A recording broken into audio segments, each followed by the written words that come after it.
Então, boa noite para todos, boa noite Ednilson. Ednilson. A gente vai começar a nossa aula 32. Então a gente vai começar com a nossa prece. Você quer fazer a prece? Sim. A Grace vai fazer a prece para a gente. Então vamos lá. Bem, gente, boa noite a todos. Hoje temos um assunto interessante para falar hoje na aula. Então vamos, nesse momento, nos unir em pensamento, em corações, né? Embora longe, estamos tão juntinhos, né? Então vamos cerrar os nossos olhos, elevar nossos pensamentos a Deus, nosso Pai, rogando, Senhor Deus, a vossa proteção. Rogamos que tenha misericórdia de nós, embora todas as nossas imperfeições, mas que nos dá a oportunidade, Senhor, de estarmos aqui com boa vontade, de aprender coisas sobre o mundo espiritual e que também nos exorta a sermos melhores. Agradecemos a Jesus, a nossa eterna gratidão também à nossa Mãe Santíssima e cumprimentamos os amigos espirituais aqui do nosso lado e também aí os amigos que são os protetores da casa de vocês aí no sul. Que esses irmãos recebam nosso abraço fraterno e rogamos com a permissão de Deus, nosso Pai, pedimos permissão para iniciar o estudo dessa noite. Que assim seja, graças a Deus. Bom, gente, a gente vai começar, mas colocando assim o menu, né, de hoje. Qual que é o menu de hoje? A gente tem uma colocação que a Grace vai fazer de um assunto interessante, de uma dúvida que nós tivemos, que o Roberto nos passou, nós respondemos, mas achamos que era interessante, como é uma dúvida de área mediúnica, é interessante colocar para esse grupo, porque às vezes essa dúvida também é de outras pessoas ou não, mas de qualquer jeito é um aprendizado para nós, né?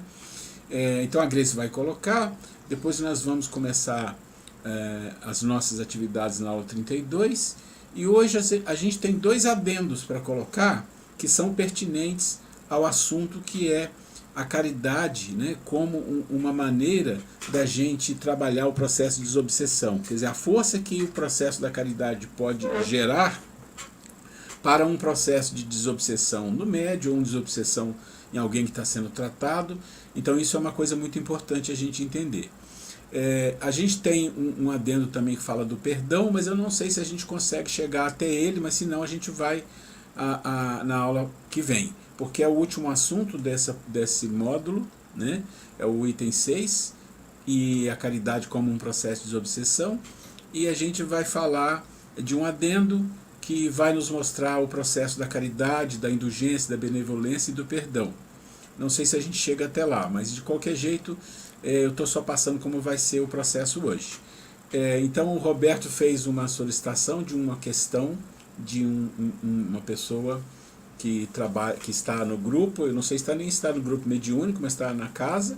A gente respondeu para ela e para o Roberto, e a gente queria que a Grace, como a Grace tem uma experiência no processo muito forte de passe, né? Ela trabalha com passe, ela tem umas percepções muito boas, e além disso ela é uma médium de psicofonia, então ela tem assim percepções que eu não tenho. Eu sou muito teórico, né? A Grace já é mais da parte prática.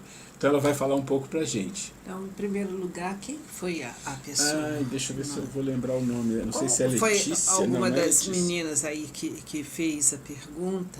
Deixa eu ver. Tá aí presente? Lembra, Roberto, quem foi a pessoa? Eu não estou lembrando o nome. Deixa eu ver se eu acho aqui, peraí. Vai falar. Foi a Letícia. A Letícia, eu estava lembrando. Ela tá aí? Ela deve estar assistindo na casa dela. Tá. Não é, ela não é essa que deu tchauzinho, não? Não. Não é ela, não? Que ela deu tchauzinho, pensei que fosse ela. Mas é Letícia, eu lembrei o nome. Eu estava em dúvida com outra pessoa do outro curso que nós temos aqui. Então vamos lá, Grace. Bem, gente, então, conforme nós estávamos falando, chegou até nós que é um episódio que ocorreu aí com a Letícia, né? Então, ela estava aplicando o passe e percebeu uma determinada pessoa, a presença de algum espírito, né? e que ela sentiu que após dar esse passe ela não se sentiu muito bem. E a preocupação dela era que se ela, com as pessoas que ela continuou dando passe, se talvez tivesse sofrido alguma, como se diz assim, se o passe, de alguma forma, alguma interferência desse mal-estar que ela estava nas outras pessoas que ela aplicou o passe. Aí, bem, eu entendi o questionamento, então vamos por partes. Primeiro, a gente tem, para se trabalhar, fazer parte de um trabalho de passe, né, é muito importante que a gente esteja bem.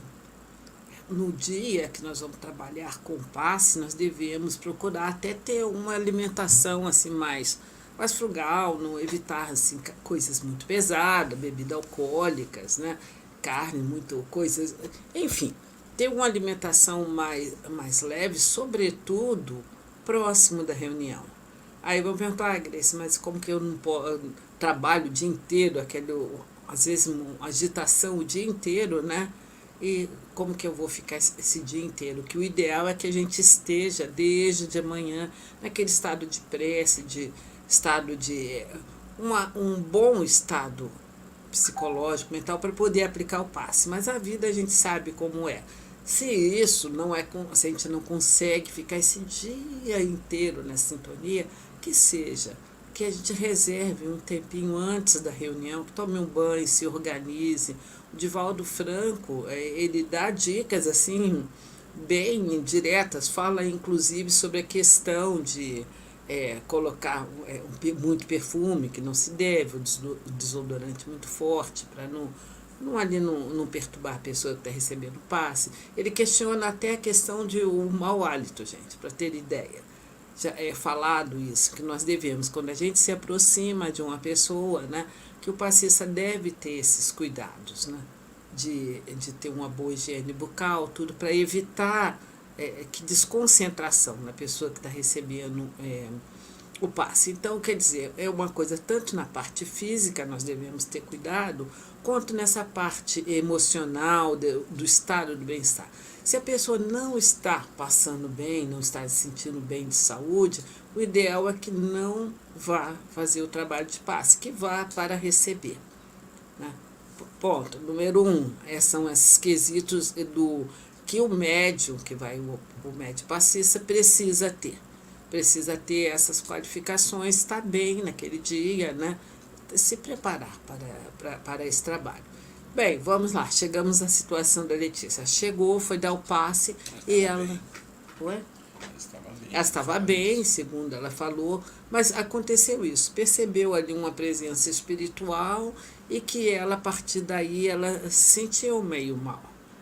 E a preocupação dela, se ela conseguiu ter a mesma eficácia com os outros passes.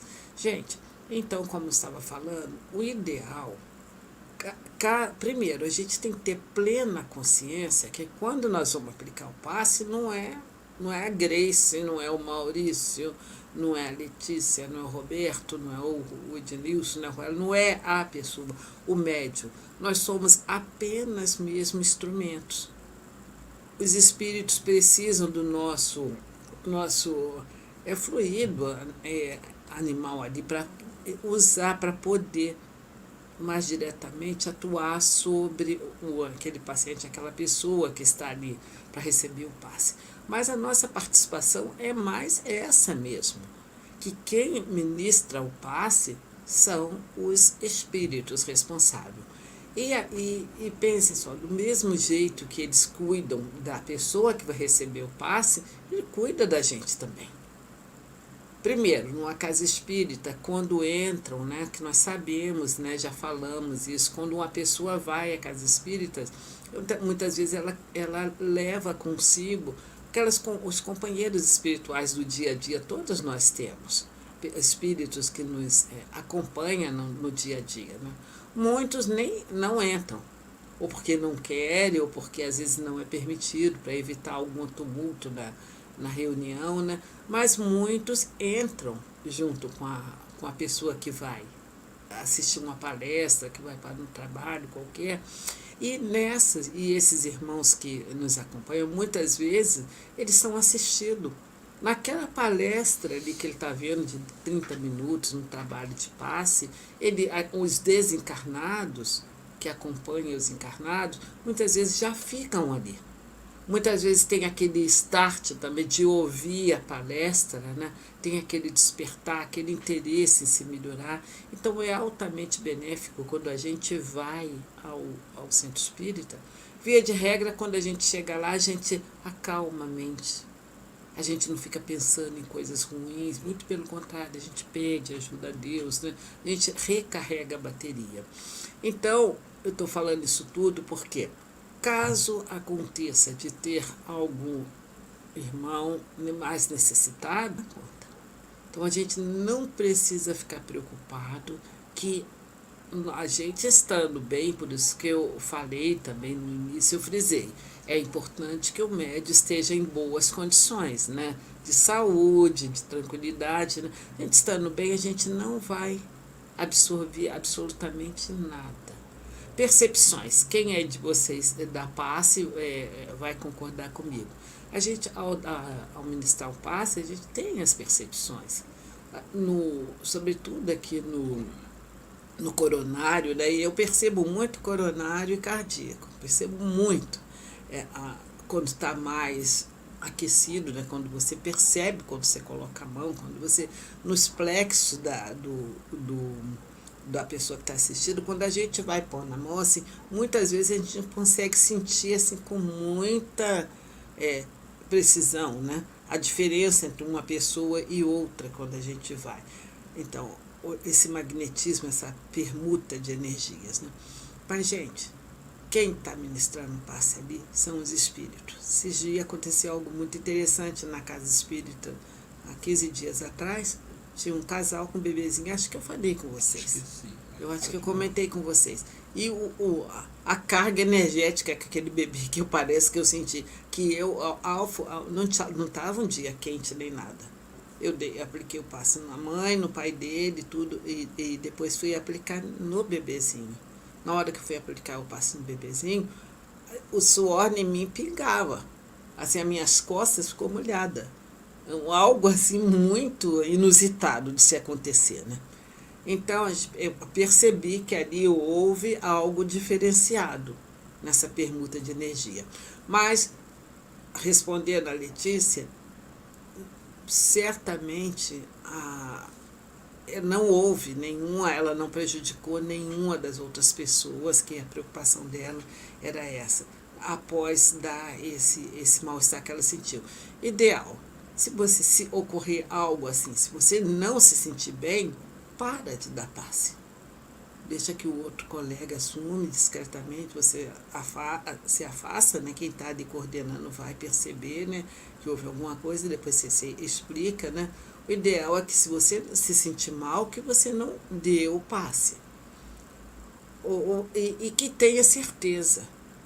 Como já falamos aqui, essa questão de falar que o médium sai carregado, sai passando mal de uma reunião mediúnica, a gente tem que ter muita atenção, porque dói falar, é chato falar, mas às vezes é mais despreparo do médium, porque a gente sabe que tem o ônus da mediunidade, muitas vezes numa incorporação, né, numa passividade, a gente sente dor física, mal-estar, aquela coisa, ânsia de vômito, a cabeça parece que vai explodir, você sente a percepção, às vezes, daquele espírito sofredor que você está dando passividade.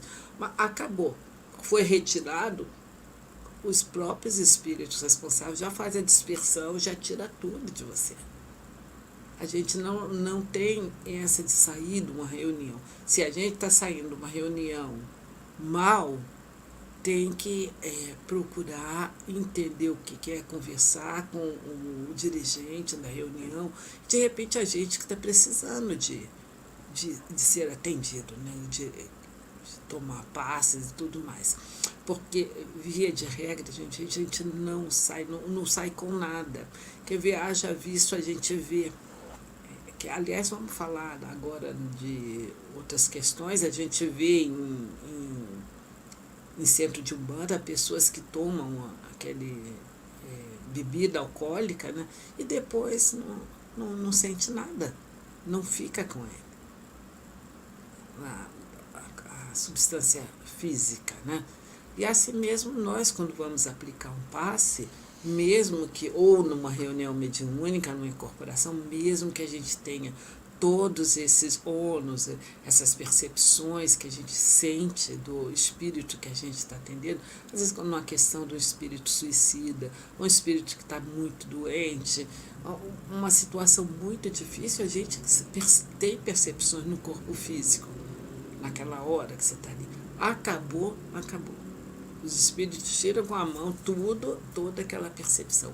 Esse é como tem que ser, né? Caso algo ocorra diferente, aí tem que o médium entender o porquê que está acontecendo isso, que ele está ficando com as percepções do espírito, né? Então é um outro caso. Então, para continuar na questão da Letícia, é isso. A gente tem que estar muito atenta, sobretudo muito amor, muita boa vontade na hora de ministrar o passe e ter a responsabilidade. Às vezes foi um mal súbito, alguma coisa, numa coisa física, né, também pode ter acontecido. Não está se sentindo bem?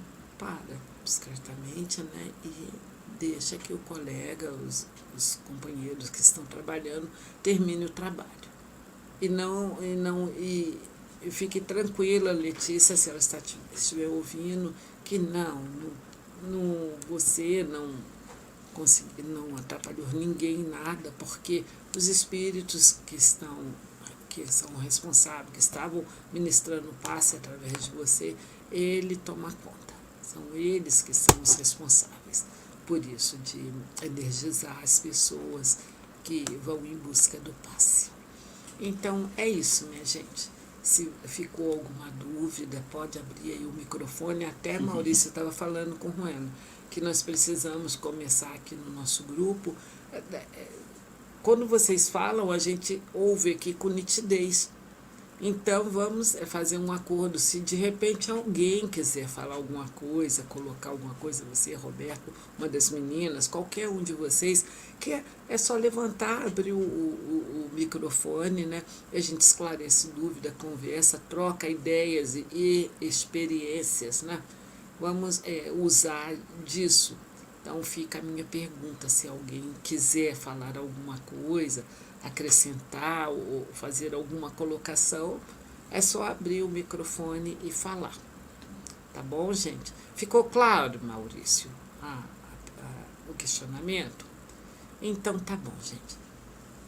Vou passar aqui para o Ruela e daqui para frente, quando quiserem falar, qualquer um quiser falar qualquer coisa, eu adoro ouvir a voz de vocês.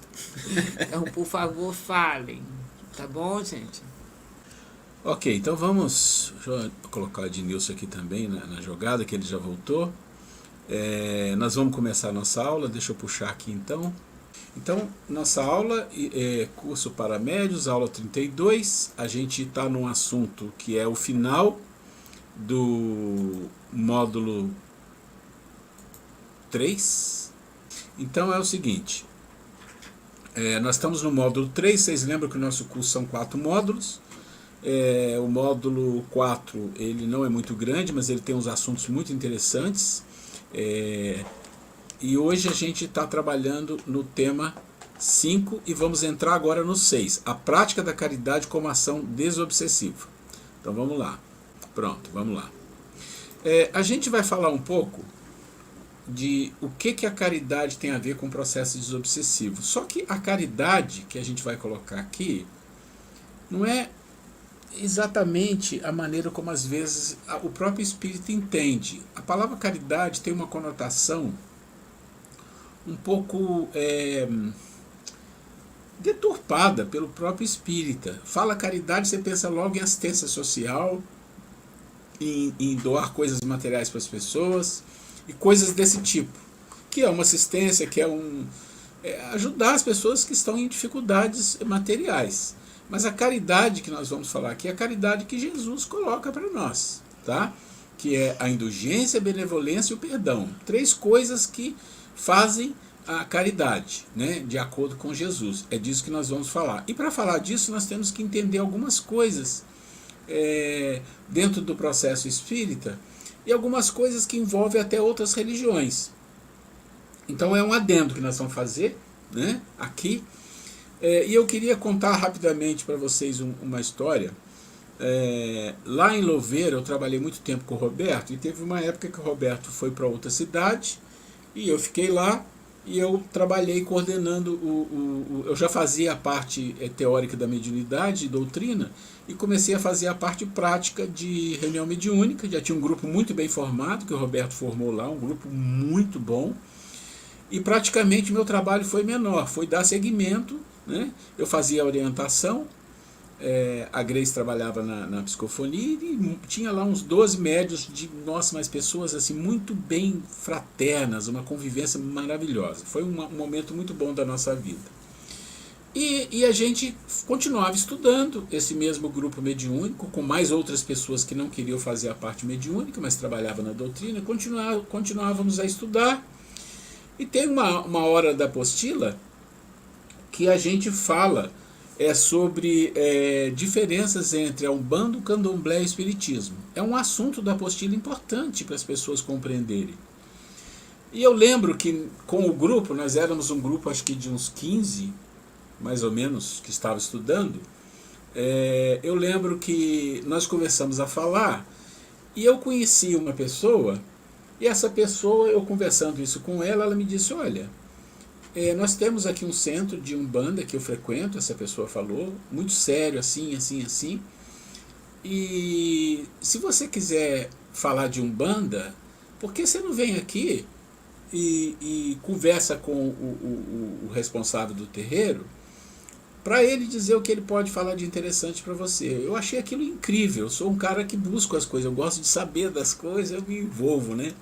Eu fui, conversei com ele, e nós traçamos um plano. Eu falei: olha, esse plano é se o grupo que está lá estudando tiver essa mesma curiosidade de aprender, vai ser muito interessante. Qual foi o plano? O plano foi assim: nós iríamos frequentar uma vez por mês, normalmente à noite, né? Começava às 8 e até meia-noite, 1h da manhã. Esse grupo se prontificou uma vez por mês ir lá para estudar sobre Umbanda lá na Umbanda. Então nós queríamos entender a Umbanda dentro da Umbanda. E nós ficamos lá fazendo esse curso. Eu lembro que não foi um ano, mas foi quase um ano. Foi um estudo longo, foram alguns meses mesmo de estudo, e todo mundo ia, foi muito interessante, todo mundo participava. Então 7 meses, porque é uma vez por semana. Então assim, que é uma vez só, né? Que a gente fazia por mês. Então 7 semanas foram 7 meses, na verdade. Então o que acontece? Ali acontecia coisa muito interessante, porque a gente participava de todas as giras, né? Desde a abertura ao fechamento, conversava com os espíritos que faziam parte da gira, dos boiadeiros, fazia parte das pombagiras, dos exus, dos baianos, todos, dos preto velho, a gente conversava com todos. E eu era responsável por esse grupo, e esse grupo estava achando muito interessante esse conhecimento, porque não era só um conhecimento de apostila, era um conhecimento prático de coisas que eles falavam para nós que a gente desconhecia. E eu me lembro, muito interessante, que eu fiquei muito tempo conversando várias vezes com o Exu. Por quê? Porque ele me passava informações incríveis, ele tinha um conhecimento enorme, é um espírito de um nível de conhecimento científico, médico. Foi muito interessante a conversa, e é surpreendente algumas coisas. E aí, o que acontece? Nós fomos aprendendo coisas que a gente não sabia, e aquilo deu um colorido ao nosso trabalho na Casa Espírita. Foi tão bom, foi uma relação tão boa. Inclusive, um dos nossos médios acabou ficando na Umbanda. Isso é uma coisa interessante, que era, inclusive, um namorado da minha filha. E ele tinha uma característica de Umbanda, acabou ficando lá. Depois, com o tempo, eu não sei. Mas aí um dia nós resolvemos, depois que acabou o curso com eles, e a gente aprendeu muita coisa, né? Como era uma vez por mês só, não pesava, o nosso curso continuou. Mas o que a gente achou interessante é que o grupo pediu: olha, nós gostaríamos que, já que nós fomos lá, que eles viessem pelo menos uma vez aqui na nossa reunião mediúnica para eles verem como funciona. E isso aconteceu. Todos eles de branquinho, bonitinho, da Umbanda, foram um dia na nossa reunião. Nós estávamos na mesa, eles sentaram nas audiências, porque não tinha audiência na nossa reunião mediúnica, era fechado. Mas para nesse caso nós abrimos uma exceção, eles ficaram ali, presenciaram tudo, adoraram, conversaram. Mas qual que é o ponto que é interessante? É alguma similaridade que tem no processo de tratamento que eles fazem nas conversações, nas discussões, nas compreensões, mas tem as diferenças, e essas diferenças elas não são conciliáveis, né? E é alguma coisa que a gente precisa conversar hoje sobre isso. Porque, na verdade, gente, se você quiser falar, então, eu vou... Sim. A Grace quer fazer uma colocação aqui. Vai lá. Não, eu queria compartilhar com vocês que quando o Ruela falou dessa questão, desse trabalho que nós fizemos lá na casa de Umbanda, e foi muito interessante dessas conversas com... Eles falavam que o nome era Giras. Giras. Então, assim, que eram 7 giras, cada uma correspondia a uma classe de espíritos.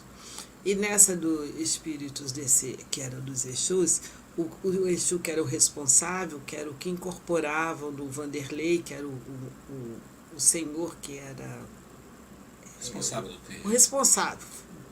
O pai, que eles falavam, o pai de santo, o responsável pelo terreiro, o Exu de uma educação, assim, que eu lembro assim, com muita clareza, de uma gentileza, que às vezes eu, particularmente, eu não tinha muita noção de Umbanda, então ficava com medo quando falava em Exu, que pensava que era uma coisa do mal.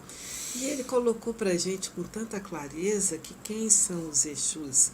São espíritos, né, que, independente de terem sido intelectualmente, né, como que inclusive esse em outra encarnação tinha sido um médico, e independente da intelectualidade dele, foram espíritos que erraram muito, mas que eles se designavam naquela casa trabalhadores de Jesus. Chamados mensageiros. Eles falavam que eles eram espíritos que por ter tido uma carga assim, de erros na vida, então que eles estavam ali para resgatar e trabalhavam nessa questão, como eles chamavam, mais terra a terra. Então eles iam à frente em lugares mais difíceis, né? Então ele contou experiências muito interessantes e ele falava o seguinte, que eles estudavam lá nessa casa, nesse centro espírita, nesse centro de Umbanda, eles já estudavam o Evangelho e eles falavam uma coisa que eu achei muito interessante, que os espíritos que era hierárquico superior a eles, que comandavam a eles, que todas as vezes que eles faziam algo de bom, uma boa ação, eles recebiam como um prêmio, né, como, vamos dizer assim, usando a minha palavra para trazer a ideia dele, né, eles recebiam uma gratificação, eles eram levados. Então, por isso que nós os convidamos para ir à nossa casa, o médium, porque o Espírito falava que eles, espírito, eram levados até a nossa casa. Então, nada foi por casual de encontrar essa casa de Umbanda, né? Já trabalhavam ali, já havia essa permuta, né? Então, eles falavam que adoravam ir na casa espírita, que eles achavam que era calminho, que gostavam da música. Então, era muito interessante, e ele... Dá tempo de eu contar um caso ou não? É um caso muito interessante. Eu vou deixar, para não tomar muito tempo da aula, se houver um tempinho, eu vou contar para vocês uma experiência desse Exu que ele contou, que foi muito impactante para nós. Uma vivência deles, espíritos que contaram, e que foi assim, todos nós ficamos assim, boquiabertos pelo relato dele, né? E comprovação para nós, né, se alguém tinha dúvida da espiritualidade, de como que age, como que eles podem estar num lugar e outro, acabou de se pôr tudo ali nesse momento. Então, gente, os preto velhos também, uma elegância, um trato, assim, o linguajar e tudo mais que eles tratavam, dando aulas para a gente sobre como era a religião deles, né? E eles com o mesmo interesse de aprender. Nossa, e agora o Ruela vai falar aonde que batia, assim, que as coisas que são diferentes. Tipo, na Igreja Católica tem todo um modo de ser, né, de rituais que eles seguem. Nos evangélicos também uma outra tipo de linha de conduta. Na Umbanda tem os rituais, os hábitos dele. No Espiritismo nós conhecemos. São as diferenças. E aí é a hora que aí a gente, quando decide por uma religião, que a gente tem que ter firmeza daquilo que a gente quer, daquilo que a gente se identifica, né? E ser fiel. Se eu sou espírita, que eu seja fiel ao espiritismo. Se eu sou católico, que seja fiel ao catolicismo. Se for umbandista, fiel à Umbanda. Porque senão vai ter hora que vai ter contradições, vão ter coisas que não vão coadunar ali as ideias, os conceitos. Né? Acho que, mas o Ruela vai falar sobre essa parte. Quis muito falar dessa questão de colocação sobre os espíritos, né, que às vezes que eles são trabalhadores mesmo de Jesus, os bons espíritos, né, ali que eles trabalham e fazem um trabalho bonito, em ajuda também. Ok, é muito interessante aí, e tem umas histórias interessantes aí, a gente vai trazer, a Grace vai trazer na próxima aula também. Mas eu queria colocar para vocês alguns pontos importantes, porque muitas pessoas têm vivências na Umbanda, e eu praticamente fazia palestras em centros, que era um centro espírita em cima e embaixo era um terreiro de Umbanda, que se misturava. Com o tempo aquilo vai acabando se separando, porque tem coisas que não são conciliáveis, né? Tem algumas coisas que não são. Mas muitos centros de Umbanda já vi transformar-se em centro de espírita, isso já vi acontecer também, mas ok. Mas uma coisa interessante que eu percebi é que o Exu um dia chegou para mim lá lá na nossa reunião de que eles vieram, né, os médios vieram, o pai de santo falou para mim assim, olha, o fulano aqui, deu o nome dele, ele está dizendo que ele gostou tanto que se você quiser ele fica aqui para proteger a sua porteira. É assim, ele ficaria na porteira para proteger a porteira. Porque eles fazem isso. Vocês sabem que no centro de Umbanda tem aquela entrada onde tem aquela casinha ali, aquela coisa toda, né, de proteção deles. E aí eu conversei com ele muito claramente. Falei, olha, eu agradeço demais, mas o nosso processo é um pouco diferente aqui. Não é esse tipo de situação que acontece na Umbanda, aqui é diferente. A gente tem uma outra maneira de fazer esse processo. Né? E aí ele entendeu. Já tinha os espíritos. Aí ele entendeu. Mas o que a gente tem mais confuso entre a Umbanda e o Espiritismo são as questões relacionadas à questão de amuletos, a questão de coisas mágicas, as questões, como é que nós podemos dizer assim, mais matéria. Rituais, mais matéria. Por quê? Porque as pessoas têm uma tendência, o ser humano tem uma tendência a esse lado do ritual, a esse lado do mágico, do místico, né? Isso é muito, muito interessante. E as pessoas têm essa tendência. Mas o que a Grace estava falando, a gente tem que entender uma coisa.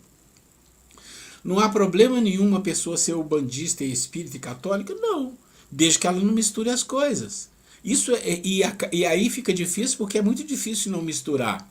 É muito difícil. Tá em Deus, Então você né? pode adorar a Umbanda, gostar do Espiritismo, e você pode frequentar, mas em algum momento você tem que fazer uma decisão, porque a maneira de trabalhar é muito diferente em alguns aspectos. Então quando a gente pensa no Espiritismo, qual é o processo do Espiritismo? É o Espírito. É o Espírito. Né? E é focado em quê? Em transformação moral. Transformação moral. E a condução em cima do Evangelho de Jesus no aspecto mais da essência, não da forma. Então pensa assim, forma e essência, nós já falamos disso aqui.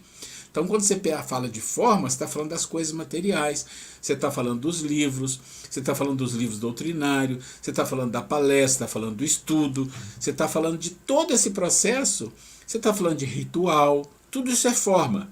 As formas são coisas importantes? São, mas elas não resolvem a questão. A essência resolve a questão. Então a doutrina espírita ela tem que se focar o quê? Na essência. Então quando a gente fala de algumas formas que existem em religiões e na Umbanda, elas não cabem no Espiritismo. E hoje eu trouxe duas questões do Livro dos Espíritos para a gente falar rapidamente, para a gente compreender um pouco isso que a gente já passou na nossa vida, convivendo com isso tudo, a gente já percebeu.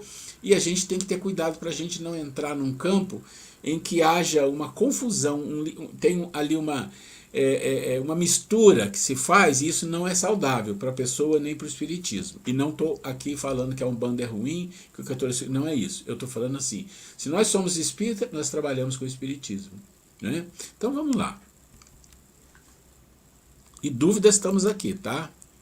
Opa. Abertos para se precisar. Então, o que nós vamos falar aqui são duas perguntas que está no Livro dos Espíritos na parte 2ª, do mundo espírita ou mundo dos espíritos. Para quem estuda a doutrina espírita, sabe que o Livro dos Espíritos é dividido em 4 partes, ou 4 sublivros, ou ele fala aqui 4 partes, né? E a primeira parte está relacionada à Gênese, a segunda parte, que é essa aqui, está relacionada aqui ao Livro dos Médiuns, a terceira parte ao Evangelho, e a quarta parte está relacionada céu e inferno, que é das penas e gozos. Então aqui nós vamos falar um ponto que é da intervenção dos espíritos no mundo corporal. É o capítulo 9 do Livro dos Espíritos, do mundo espírita ou mundo dos espíritos. Então vamos ver que questões que tocam nesse ponto que é importante. Então nós temos aqui, o item que está lá com várias perguntas, eu não peguei todas, só peguei umas 2 ou 3, só para a gente deixar assim um viés de como a gente tem que ter cuidado com as coisas. Né? É o poder oculto, talismãs e feiticeiros. E pensa que isso foi escrito na época de Kardec? Apesar que hoje em dia também se fala em feitiçaria, mas tudo bem. Questão 553. Que efeito podem produzir as fórmulas e práticas mediante as quais pessoas há que pretendem dispor do concurso dos espíritos? Vamos entender a pergunta. Fórmulas e práticas. Então ele está falando de quê? Rituais. Rituais e fórmulas são coisas místicas ou coisas materiais. Você cria um ritual, você cria um modo de fazer com que algo aconteça, e aquilo você tem a vela que você acende, você tem uma dança, tem 1000 coisas que pode acontecer que a pessoa acha que aquilo ali vai trazer o concurso dos espíritos. Né? Pode trazer, mas aí vamos entender. Aí a resposta. O efeito de torná-las ridículas. Ele está muito duro aqui na resposta. Né? Se procedem de boa fé, no caso contrário, são tratantes que merecem castigos. Todas as fórmulas são mera charlatanaria. Charlatanice, né? Não há palavra sacramental nenhuma, nenhum sinal cabalístico, nem talismã, nem que tenha qualquer ação sobre os espíritos, porquanto esses só são atraídos pelo pensamento e não pelas coisas materiais. Então ele está firme aqui, explicando, gente, espiritismo, não tem ritual, não tem talismã, não tem dancinha, não tem música para chamar defumador, ajuda espiritual. Oi? Não tem defumador, não tem banho de ervas. Não tem, nós vamos falar, não tem nada disso para, mas isso vai ajudar. Não tem. É espiritismo. Mas aí tem uma coisa, olha que interessante. Mas não é exato, olha só, aí o Kardec continua a perguntar, mas não é exato que alguns espíritos têm ditado, eles próprios, fórmulas cabalísticas? Então ele vai colocar, mas tem espírito que está ditando formas cabalísticas. Aí eles respondem, efetivamente, espíritos há que indicam sinais, palavras estranhas, ou prescrevem a prática de atos, né, aí ritual, forma, por meio dos quais se fazem os chamados conjuros, né, a feitiçaria, a conjuração. Aí ele diz assim no final, ó, ficai certos, porém, de que são espírito de que vós outros escarnece e zomba da vossa credulidade. Então, é que tipo de espírito é? Então, espíritos zombeteiros, é disso que ele está falando, zomba e escarnece, são espíritos zombeteiros que você vai se envolver e as coisas vão acontecer e você vai ver que muita coisa muito boa não vai acontecer ali. Vamos mais um pouquinho. Questão 554. Não pode aquele que, com ou sem razão, confia no que chama a virtude de um talismã. Então, o crucifixo, um talismã, né, quando a gente fala de uma cruz, de um crucifixo, é uma coisa um pouco sagrada para todo mundo, até o espírita até que vem do catolicismo sente isso. Né? Atrair um espírito por efeito mesmo dessa confiança, visto que então o que atua é o pensamento, aí, ok, se é o pensamento, mas o pensamento passando pelo talismã, de um sinal que apenas lhe auxilia a concentração, então ele já está colocando assim, não, mas o talismã não é ele que tem o poder, mas aquilo faz ele se concentrar e aí o pensamento faz o contato, né?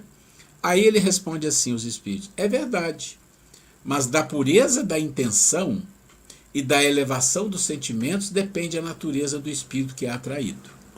Ora, muito raramente, aquele que seja bastante simplório para acreditar na virtude de um talismã, deixará de colimar um fim mais material do que moral.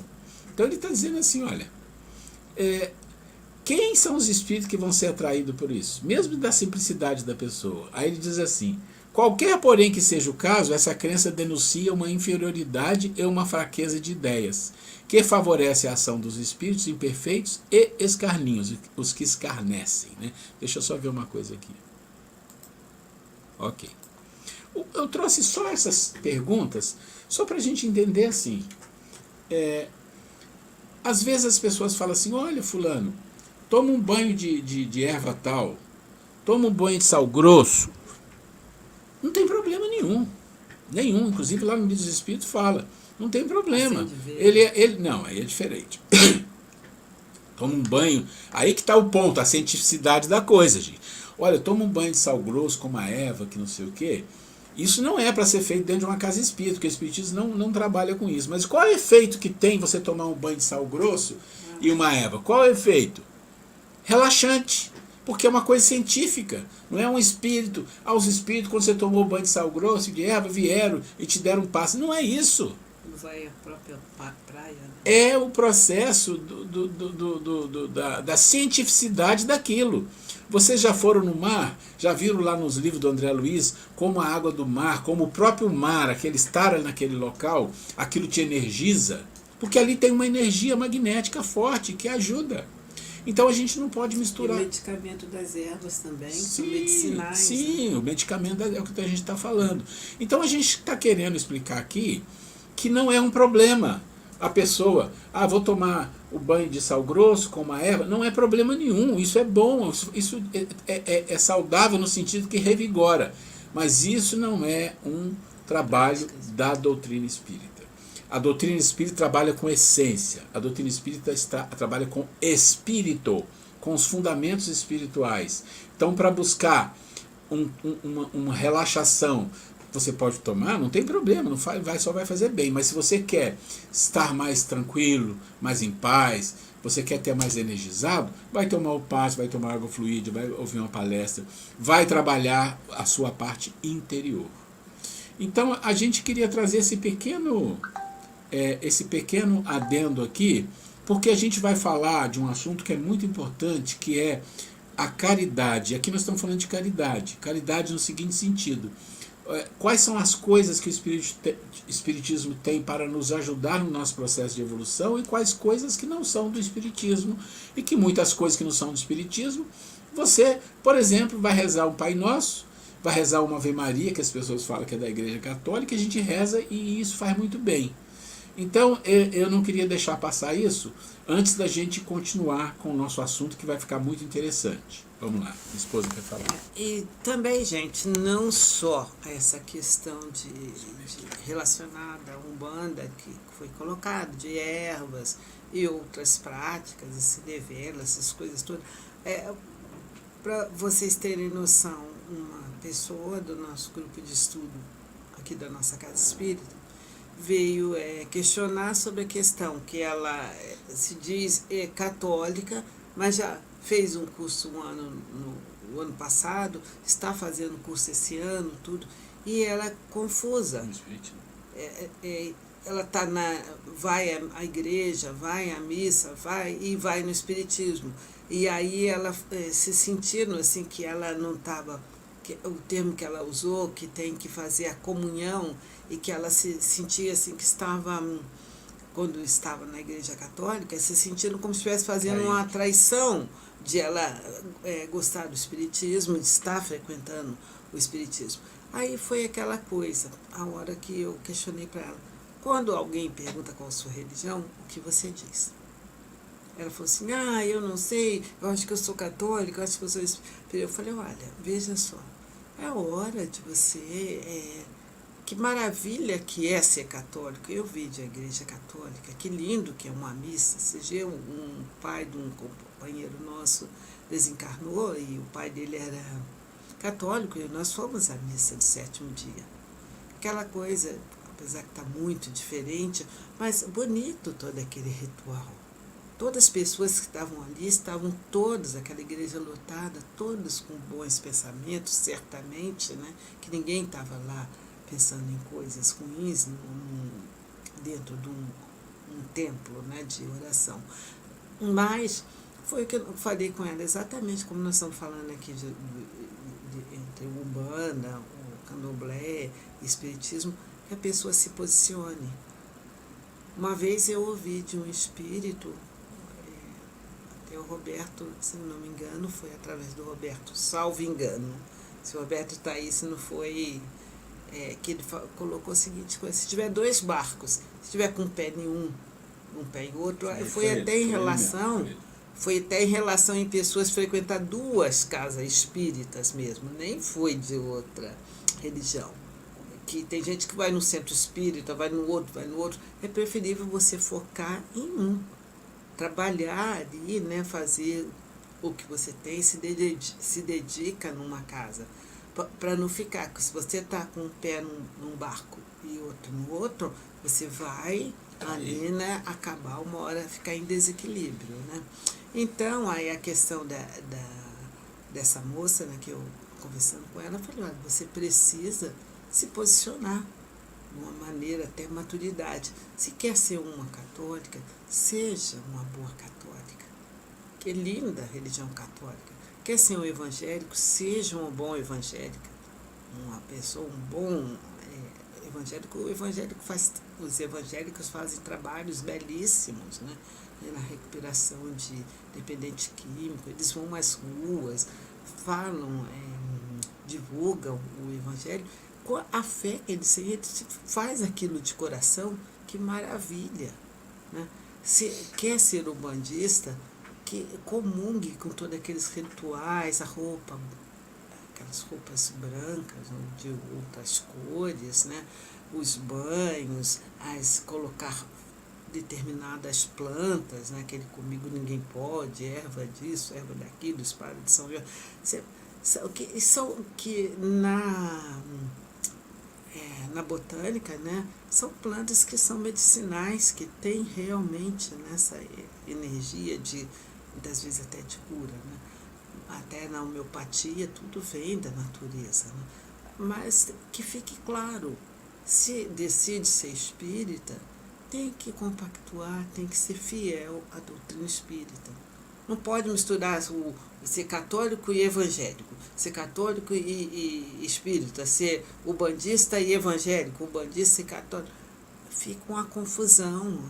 A pessoa então deve, com todo respeito a todas as religiões, eu acho que a melhor religião que tem é aquela que te eleve ao bem como ser humano, mas que a gente se posicione, né?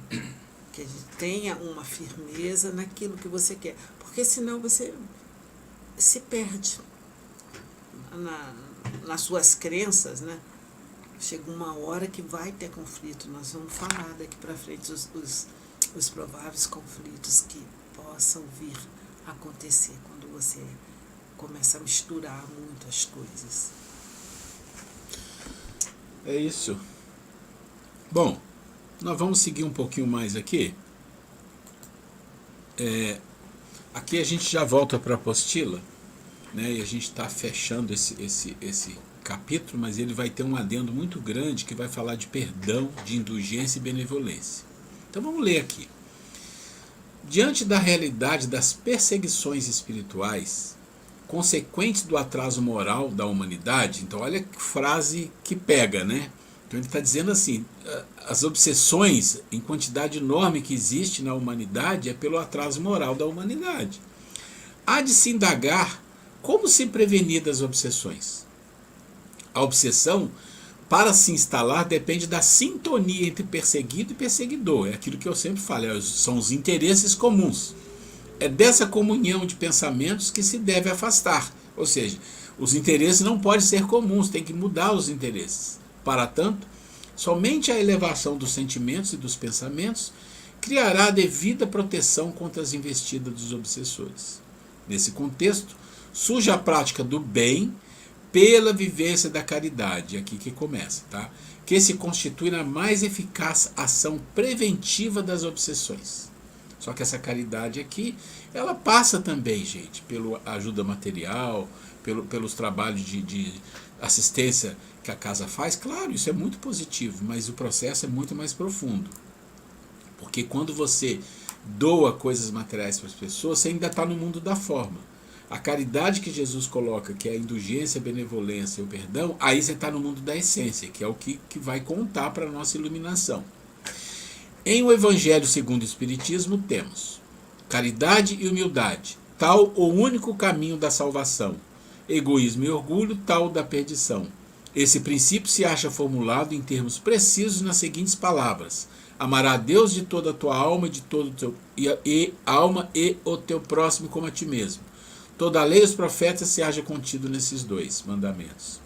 E para que não haja equívoco sobre a interpretação do amor de Deus e do próximo, acrescenta: e aqui está o segundo mandamento, que é semelhante ao primeiro, isto é, que não se pode verdadeiramente amar a Deus sem amor ao próximo, nem amar o próximo sem amar a Deus. Logo, tudo que se faça contra o próximo é o mesmo que fazê-lo contra Deus, não podendo amar a Deus sem praticar a caridade para com o próximo. Todos os deveres do homem se encontram resumidos nessa máxima: fora da caridade não há salvação. Ok. Mas aí nós vamos entender a caridade, realmente o que é a caridade, né? Então a gente vê assim que a prática da caridade é o veículo de crescimento espiritual. Por quê? Porque a prática da caridade requer 3 virtudes que são difíceis. 3 virtudes que são difíceis, que é a benevolência para com todos, indulgência para com as imperfeições dos outros e perdão das ofensas. Gente, são 3 virtudes de um nível alto. Tem virtudes de um nível menor para a gente alcançar, mas aqui está o caminho da elevação, do crescimento, da essência, da iluminação. A prática da benevolência, da indulgência e do perdão. Porque essa é a verdadeira caridade. Porque você está falando de quê? Você está falando do próximo. Ser benevolente com todos. Ser indulgente com os defeitos dos outros. Ou seja, não julgar, não ficar criticando, sabe? Não divulgar, não ter maledicência com os defeitos dos outros. Ser indulgente. E aí, no Evangelho, você pega esse capítulo que fala o que é indulgência. Vai dizendo o que é. Né? E é bem interessante, quem puder ler, por favor. E o perdão. E a gente vai se concentrar no perdão porque tem uma mensagem muito bonita de Jesus sobre o perdão. Então vamos lá.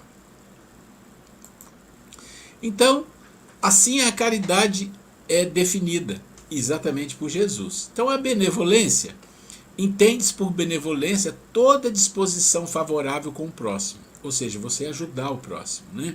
A cordialidade, a tolerância, a benignidade são seus consentâneos. Benévolo é o que demonstra afeto, amizade, fraternidade, respeito. São bastante coisas para ser benévolos, né? Mas olha, se você pensar na hierarquia espiritual, lá naquela pirâmide que eu já mostrei aqui, as ordens e classes, vocês vão ver que nós estamos na terceira ordem, né? E que quando você vai para a segunda ordem, a primeira classe que aparece é dos espíritos benevolentes. Ou seja, é fundamental a gente desenvolver tolerância com o próximo, ser bom para o próximo, né? Ser cordial, ser afetivo, procurar ser fraterno, respeito, tudo isso. Olha o que o Emmanuel fala para a gente. A caridade é sublime em todos os aspectos, sobre os quais se nos revele em circunstância alguma devemos esquecer a abnegação. Admirável daqueles que distribuem pão e agasalho, remédio e socorro para o corpo, aprendendo a solidariedade e ensinando-a. O aviso do instrutor divino nas anotações de Lucas significa: dá esmola da vossa vida íntima, ajudai por vós mesmos, espalhai alegria e bom ânimo, oportunidade de crescimento e elevação com os vossos semelhantes. Sejam irmãos dedicados ao próximo, porque em verdade o amor que se irradia em bênçãos de felicidade, trabalho, paz e confiança é sempre a dádiva maior de todos. Gente, o que ele está falando para nós aqui? Vamos lá. O que é mais fácil? Né? Mais fácil é você dar coisa material.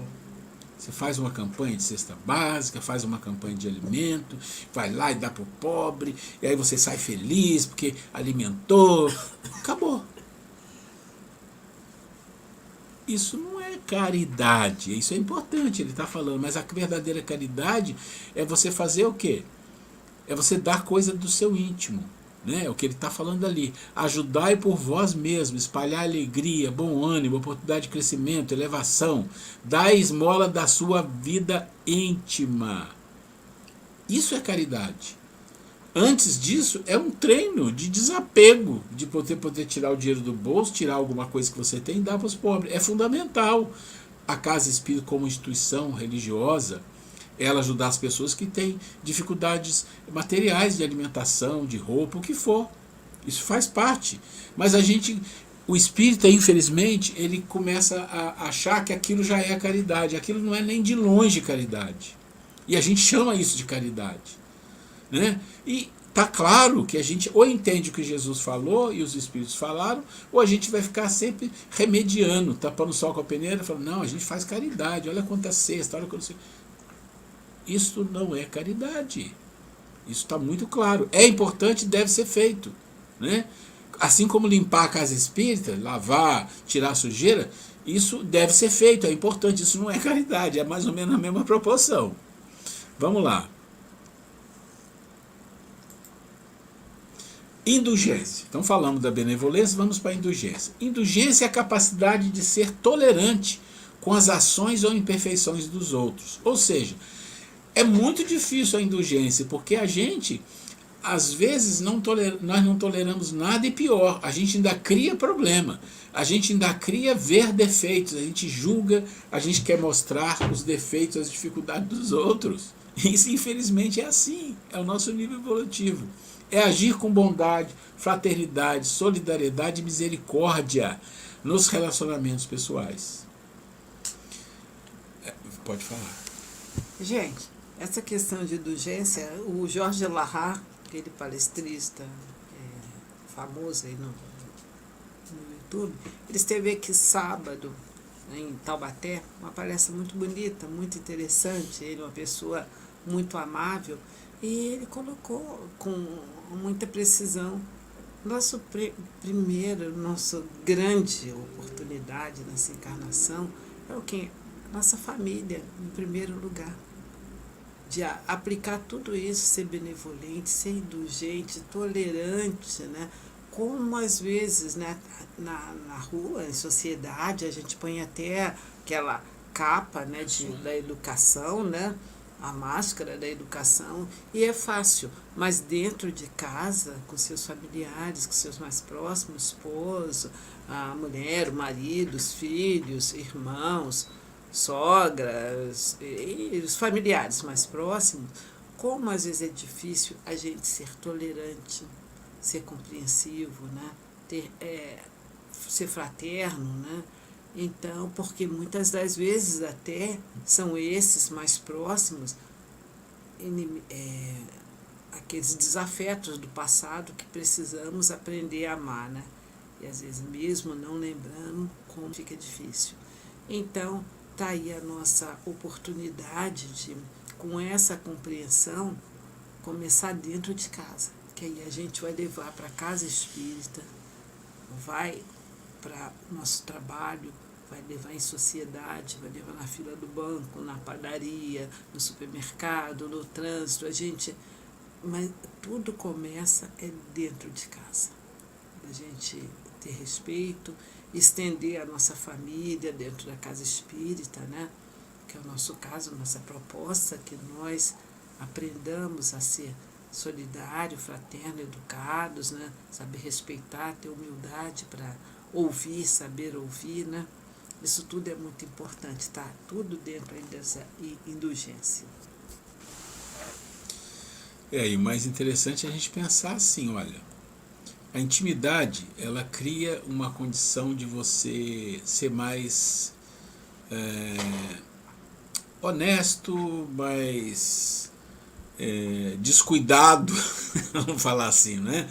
Então, quando você está em família, você convive com a pessoa, você às vezes não se segura, não tem aquele polimento, aquela cordialidade que deveria, você é como se fosse assim, está liberado, é como se tivesse um pouco liberado as coisas. E não é isso que ele está falando, né? Quando a gente ouviu a palestra, ele disse, olha, se você não consegue ter um pouco de indulgência com as pessoas de casa, de benevolência, e até de perdão, que nós vamos falar depois, você não consegue com mais ninguém. Porque são as pessoas que estão convivendo com você, são as pessoas que no dia a dia vão te fustigar de uma certa forma, você também vai fustigar essas pessoas, vocês vão ter diferenças, você vai discutir. Isso faz parte da vida, não é esse o problema.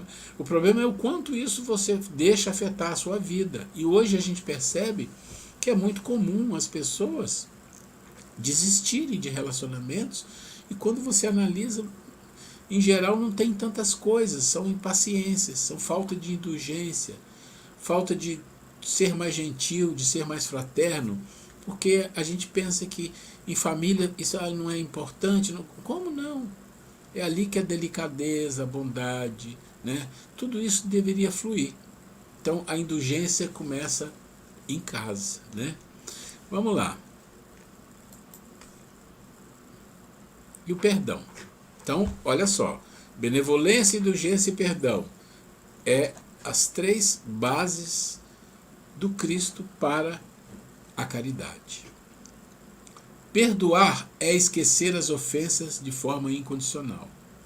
No livro Pensamento e Vida, Emmanuel afirma: o perdão será sempre profilaxia segura, garantindo onde estiver saúde e paz, renovação e segurança. Em outra obra, o mesmo autor fala sobre o perdão. Então ele vem. Os expoentes da má-fé costumam interpretar falsamente as palavras do Mestre com relação à resistência ao mal. Não determinava Jesus que os aprendizes se entregassem inermes às correntes destruidoras. Aconselhava que nenhum discípulo retribuísse violência por violência. Então nunca a violência pode ser combatida com violência. Reenfrentar a crueldade com armas semelhantes seria perpetuar o ódio e a desregrada ambição do mundo. O bem é o único dissolvente do mal, em todos os setores revelando forças diferentes. Jesus, todavia, nos aconselha a defesa do perdão 70 vezes 7, em cada ofensa, a mesma ofensa, com a bondade de diligência transformadora e sem fim. O perdão constitui-se dissolvente do mal, base da saúde emocional, fator de proteção espiritual e equilíbrio do ser humano. Lembra que nós estamos falando de como trabalhar o processo de obsessão, de influenciação espiritual, né? Se o desafeto for incapaz de perdoar, o tempo haverá de clarear-lhe a consciência, mostrando-lhe a impropriedade da vingança, do ódio e da mágoa. Gente, Eu não vou falar desse adendo, ele é um pouco longo, mas ele é tão bom, é uma informação tão boa, porque ele vai nos trazer o próprio Jesus falando de perdão na prática. São chamadas 10 lições de Jesus. Eu só vou fazer uma pequena introdução, porque essa introdução é uma informação antes de chegar nas 10 lições de Jesus. Só para a gente esquentar aqui, é uma degustação, né? Então, perdoar os inimigos. Você vai encontrar essa palavra de perdão, mas de um monte de lugares diferentes do Evangelho. Por exemplo, no capítulo 10, no 11, no 12, no 7 e no 1. E em outros que eu nem coloquei aqui. Eu coloquei aqueles que eu tirei alguma informação. E esse trabalho aqui ele é baseado num livro que vocês devem conhecer. E quem não conhece, por favor, vá conhecer, que é importante. É o livro Boa Nova, de Humberto de Campos, pelo Chico, né? E é interessante que uma vez perguntaram ao Chico assim: Chico, qual é o livro que você, de tudo que você escreveu, qual é o livro que mais te emocionou, mais te tocou? Aí ele falou: olha, Paulo e Estevão. Quem não liu, leia, gente, é maravilhoso. E o segundo, A Boa Nova, de Humberto de Campos. Então é maravilhoso, né? Então o que a gente está colocando aqui como uma introdução é assim: olha, existe um grande marco, que é o grande marco de Jesus na cultura abrâmica. Então vamos entender. Cultura abrâmica. Então é assim. Imagina Jesus chegando num local onde existia uma cultura, que era a cultura abrâmica antes de Jesus. E o que essa cultura dizia? Bem, Moisés, olha, ama os seus amigos, né? Mas você pode odiar os seus inimigos, você não precisa fazer o bem para os seus inimigos, e o povo de Israel é escolhido e os outros não são. Toda essa cultura desse povo era muito forte, tanto que se você pegar lá no Velho Testamento, não aparece quase nenhuma vez a palavra perdão. E quando aparece a palavra perdão, é a perdão de misericórdia que as pessoas pedem para Deus. Mas para o próximo, esquecem. Não tem isso no Velho Testamento, porque não era a cultura deles. A cultura abrâmica até Jesus não era assim. Era uma cultura de um povo escolhido, orgulhoso, né?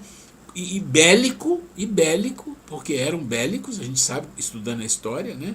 Eram bélicos, e eles se ajuntavam, se fechavam, e os outros são os outros. Se estiver combatendo, nós vamos combater. Então não tem esse negócio de perdoar o próximo.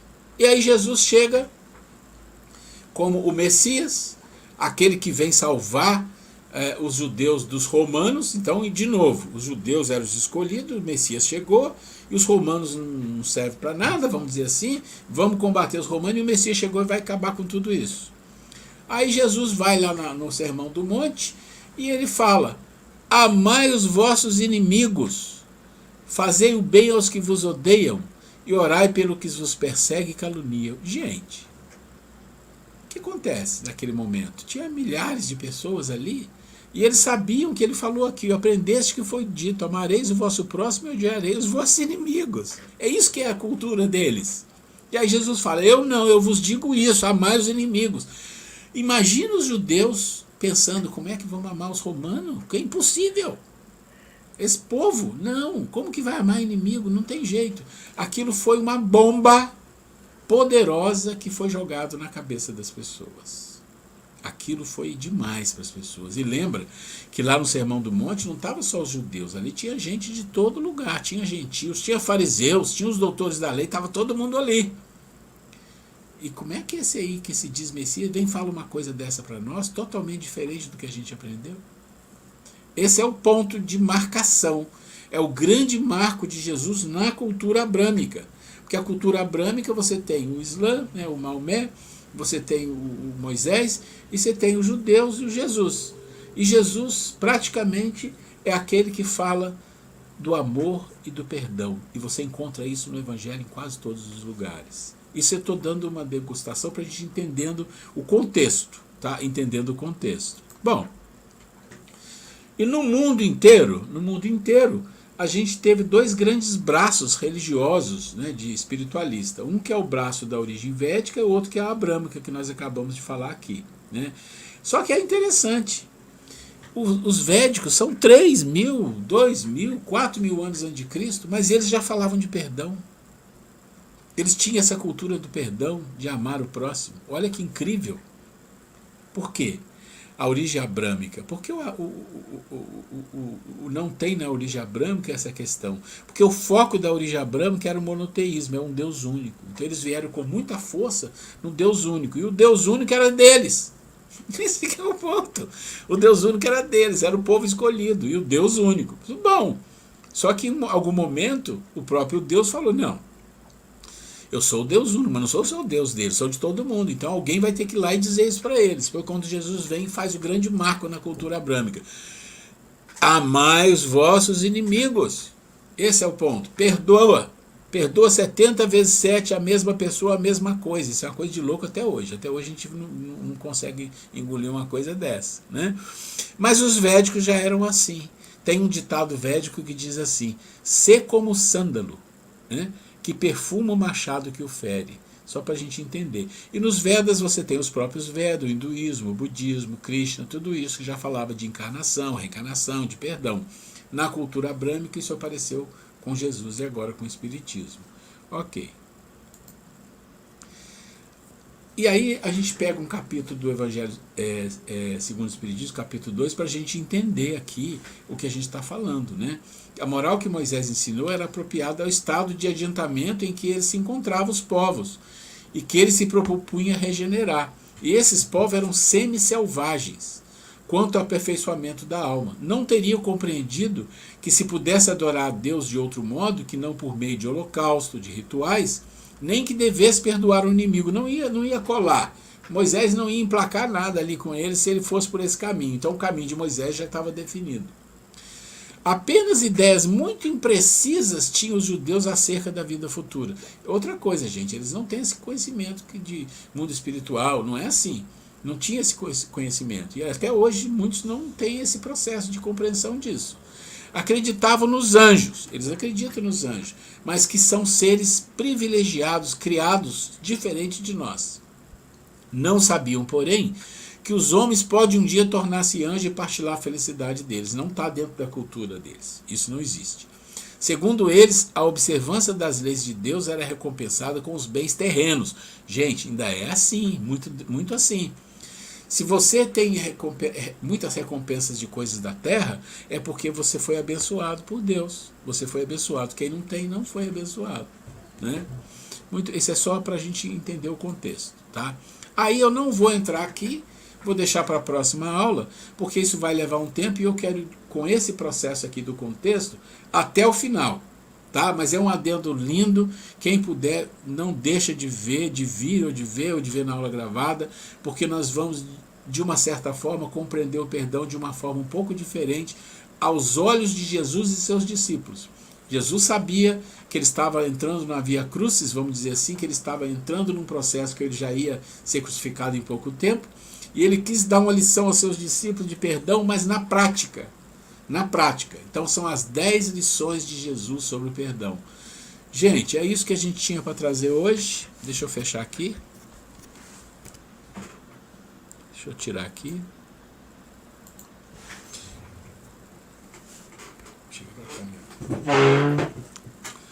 É isso que nós tínhamos para trazer hoje. Eu sei que foram vários assuntos assim, talvez um pouco diferentes, mas todos são importantes.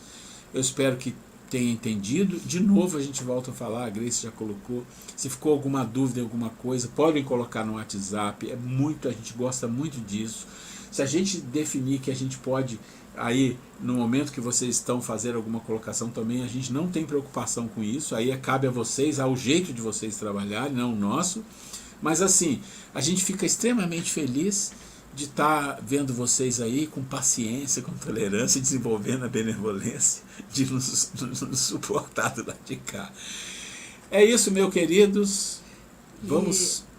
E nós agradecemos, né, por vocês nos darem a oportunidade de estar aqui com vocês, né, e vamos continuar falando, porque tudo está conectado com tudo, né? às vezes aparece um outro assunto e quando a gente vê, vai entrando. Às vezes a gente fala, nós brincamos muito, ela fala, não estava no script o que falamos, né? Mas tenho certeza, tudo quando nós nos colocamos aqui à frente de vocês, nós temos uma imensa responsabilidade, seriedade e somos fiéis à doutrina espírita. Procuramos ser muito assertivos e sempre pautado na doutrina espírita. Deixamos muitas vezes opinião pessoal, mas somos fiéis à doutrina espírita. Então agradecemos a vocês e Maurício, eu estou doida para você aceitar a proposta de vocês começarem a falar com a gente. Às vezes eu faço, mas que aulinha sem graça, só a gente que fala, né? Para, que coisa mais sem gracinha essa gente, aula, né? Olha, foi um prazer imenso. E Gleice, nós vamos começar a interagir sim, muito em breve, a gente já vai estar trocando, vamos trazendo algumas perguntas já para as dúvidas, para a gente poder fazer esse link. O Ednilson também, o Ednilson pode falar também, né? Que às vezes falando, dúvida de um é dúvida de outro. Pode trocar experiências também. Agora nós já somos amigos, já nos conhecemos. No começo estava todo mundo muito longe, vocês. Agora já estamos em casa, somos uma grande família. Então vamos conversar. Gente, muito obrigado, que Deus abençoe vocês, muita luz para vocês. Um abraço a todos, fiquem Fica com na Deus. paz, estou terminando a Até transmissão. semana que vem. Vou terminando aqui.